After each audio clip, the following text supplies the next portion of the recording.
সুরতেশ্বর মন্দিরে ভোলো আর মাছ খেতে যাবে না?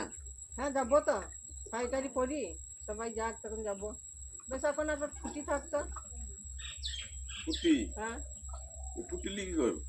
ছুটি নিয়ে যেতাম, বেশ সবাই দেখতো। বেশ এনে দেবো। তুমি এনে দেবে? হ্যাঁ। বেশ। কোথায় গেছিলে? ওর সব মাছ সব খেতে যাবে নাকি দুটো গেছিল। ফুটি এনেছি দাওগা। ছুটি এনেছা? হুম। ওরে আমার সোনা রে, হুম। দেখি গো মারি। কয় গো, কোথা রেখেছ কি ও ফুটিটা? কেন টিভির সামনে নামানো রয়েছে না? তুমি সামনে? হ্যাঁ। আমি তো দেখতে পেলাম না। এইটু কি? এই ফুটির কথা বললাম আমি। তা কি তা? ওই হচ্ছে চালিয়ে যায় সেই ফুটি। কপাল আমার এই লগলি তা ওইগুলা স্কুটি স্কুটি তাই বলো যে স্কুটি চালিয়ে নিয়ে মাছ খেতে যাবো তাই বলো না ফুটি? আমি ওই জন্য ফুটি নিয়ে এসেছি। ফুটি।